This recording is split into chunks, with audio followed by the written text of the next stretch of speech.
इस दुनिया में, खासकर इस देश में 95% लोग उस चीज के बारे में सोचते हैं जो उनके हाथ में है ही नहीं। सर, मुसीबत आती है परिवर्तन करने के लिए। यह मुसीबत का बहुत बड़ा पहलू है सर। मतलब जीवन में कहीं भी संघर्ष खत्म नहीं होता।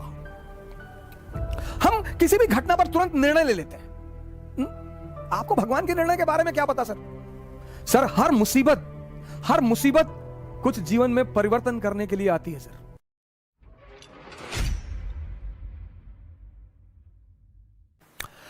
इस दुनिया में, खासकर इस देश में 95% लोग उस चीज के बारे में सोचते हैं जो उनके हाथ में है ही नहीं। क्या? फल।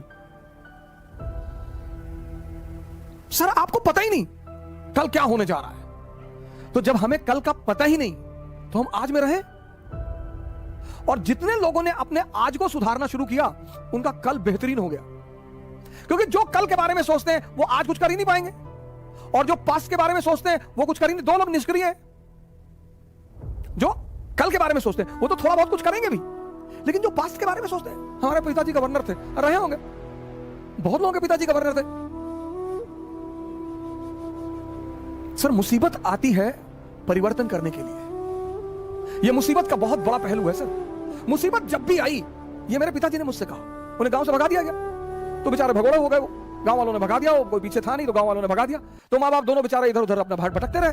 तो एक बार मैंने उनसे पूछा कि आपको बदला लेने की इच्छा नहीं हुई? बोले, पागल, मुसीबत आती है कुछ बड़ा करने के लिए अगर आप जागृत हैं। मैंने कहा कैसे?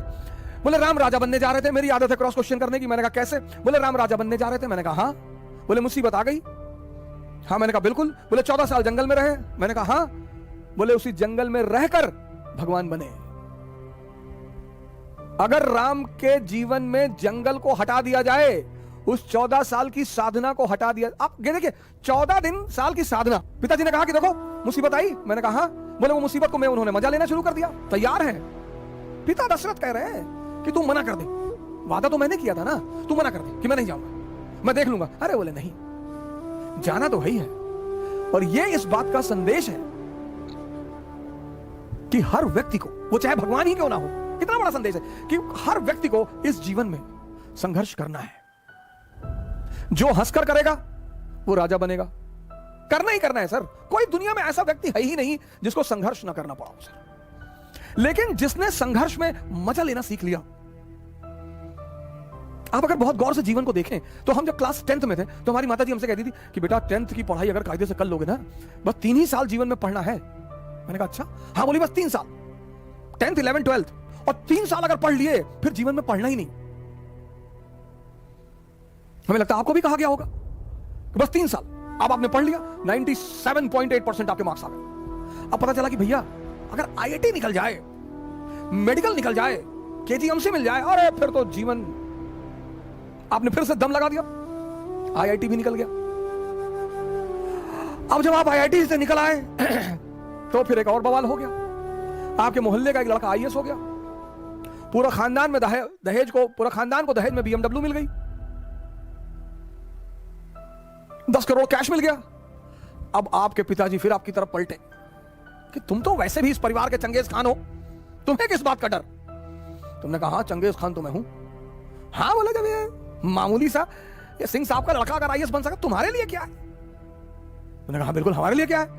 और तुमने जोरा डंडा उठाया और बाबूजी का पैर छुआ कि बाबूजी चल रहे हैं, अब दिल्ली फतेह करके जाएंगे। चलो फिर IAS बन गए, फिर बन गए। आप देखो जिंदगी में कहीं भी संघर्ष खत्म नहीं हो रहा है, रूप बदलते जा रहे हैं। रूप कहीं भी संघर्ष फिर यह हुआ कि भाई IAS बन गए, अब चलो शादी हो गई, मजा आएगा। फिर एक धोखा आ गया, मजा आएगा, भाई शादी हो गई। फिर 6-7 महीने अपना आनंदित हुए, घूमे टहले, और बड़ी बधाइयां आई, और ये आया और वो आया। फिर बच्चे हो गए, फिर एक नया संघर्ष शुरू हो गया। फिर अब बच्चों की जिंदगी बनाना। मतलब जीवन में कहीं भी संघर्ष खत्म नहीं होता। तो जब संघर्ष खत्म नहीं होता तो क्यों ना मजा लेके संघर्ष किया जाए। और जितने लोगों ने मजा लेके संघर्ष किया उन्होंने इस दुनिया पर राज किया, राम को भगवान बना दिया। मुसीबत, अगर आप जागृत हैं, एक आदमी था चाइना में, उसके पास एक बड़ा जबरदस्त घोड़ा था।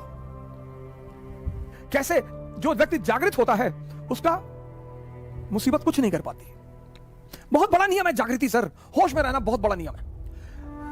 तो चीन में एक आदमी था किसी गांव में, उसके पास एक बड़ा नायाब घोड़ा था, बहुत नायाब, मतलब हवा से ज्यादा स्पीड थी घोड़े की। तो उस देश के राजा ने उस आदमी को बुलाया, कहा तुम अपना घोड़ा मुझे दे दो, तुमको मैं मुंह मांगी कीमत दूंगा। उस आदमी ने कहा कि सरकार घोड़ा तो ना बेचेंगे। अरे लोगों ने समझाया कि पागल हो, तुम क्या करोगे घोड़े का, और इतना पैसा राजा तुमको दे रहा, भेज दो। अरे उसने कहा यार तुम लोग क्यों मेरे पीछे पड़े हो, जाओ अपना काम करो, हम नहीं फायदा ले रहे ना, जाओ। एक दिन क्या हुआ, घोड़ा भाग गया। अब जब घोड़ा भाग गया तो गांव के लोग आए, हंसने लगे, कहीं देखा हम तुमसे पहले ही कहते थे, तुम समझे नहीं रहते हमारी बात को। अरे उसने कहा बड़ा भाई घटना सिर्फ इतनी है कि घोड़ा भाग गया है, बस, इसमें ज्यादा चिंता करने की बात नहीं है। वो चला गया तो चला गया, मैं क्या करूं। जी पागल, तुम्हारा नुकसान हो गया, बोले कोई नुकसान नहीं हुआ। 10-15 दिन बीता, एक दिन घोड़ा वापस आ गया और अपने साथ 20 घोड़े और लाया अपनी तरह के। गांव वाले फिर आए, कहीं बेटा तुम बहुत चालाक आदमी हो, तुमको पता था कि कुछ कांड करने गया है ये, बड़ा बढ़िया यार, तुम तो बड़े फायदे में हो यार, पहले तो अकेले था अब तो 20 ले आया। उन्होंने कहा यार तुम लोग राय देने क्यों चले आते हो यार बार बार। अरे घोड़ा चला गया था, आ गया, अपने साथ 20 घोड़ा और ले आया, घटना बस इतनी है, इसमें बहुत ज्यादा खुशी होने की कोई बात नहीं। पड़ोसी राज्य ने उस रात पर हमला कर दिया। अब वो जो 9 घोड़े आए थे उसमें से एक घोड़े को इस किसान का बेटा ट्रेन कर रहा था, घोड़े से गिरा, उसका दोनों पैर टूट गया। गांव वाले फिर आए, ये बड़ा बुरा हुआ यार, बताओ तुम्हारे लड़के का दोनों पैर ही टूट गया। बोले यार तुम लोग शांत नहीं रह सकते हो, अपना निर्णय अपने पास नहीं रख सकते हो। ठीक है यार, पैर टूट गया, देखेंगे, भगवान कुछ करना चाहता होगा, अच्छी बात है, जाने दो।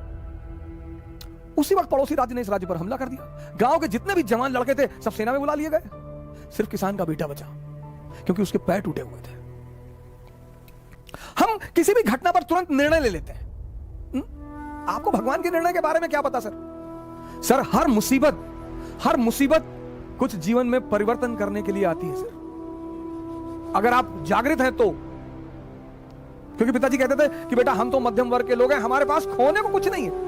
ये हमारे पिताजी हमसे हमेशा कहते थे कि हम तो बेटा मध्यम वर्ग के लोग, हम कौन सा मुगल खानदान के लोग हैं। तो तुम ये कभी मत सोचना कि तुम हारोगे तो बेइज्जती हो जाएगी। तुम अकबर के बेटे थोड़े हो, तुम तो एक डाकखाना के बाबू के बेटे हो। तो तुम्हारे हारने से तुम्हारी बेइज्जती तो कभी होगी ही नहीं। तारीफ कुछ लोग जरूर करेंगे कि फलाने का लड़का लड़ाई किया। आपको क्या डरने की जरूरत है सर, आप क्यों सोचते हैं मेरी बेइज्जती होने दो सर, कि लोग मेरे ऊपर हंसेंगे। लोग सिर्फ मुर्दे पर नहीं हंसते, जो जिंदा है उस पर तो लोग हंसेंगे ही सर। अगर लोग आपके ऊपर हंस रहे हैं इसका मतलब आप जिंदा हैं। अगर लोग आपको पीठ पीछे गाली दे रहे हैं इसका मतलब आपने चमकना शुरू कर दिया है। अगर लोग आपकी आलोचना कर रहे हैं तो आप कहीं बहुत आगे बढ़ रहे हैं सर। ये सब दिशा सूचक यंत्र हैं, गाली, आलोचना। पर हमारे मिडिल क्लास के पेरेंट्स हमको बहुत डराते हैं, बहुत पेरेंट्स को, बेटा बेइज्जती मत कराना। मैं तुगलक वंश के हो, बेइज्जती मत कराना। कि मौर्य वंश के हो। अंबेडकर की बेइज्जती हुई, उन्होंने मजा लिया, भगवान बन गए। गांधी की बेइज्जती हुई, उन्होंने मजा लिया, भगवान बन गए। चाणक्य की बेइज्जती हुई, मजा लिया, भगवान बन गए। बेइज्जती तो बहुत जरूरी चीज है सर जीवन में। वो ऑक्सीजन पैदा करती है, ऑक्सीजन, जज्बा, टेम्परामेंट। बेइज्जती बहुत जरूरी है सर, डरने की कोई बात नहीं। जय हिंद।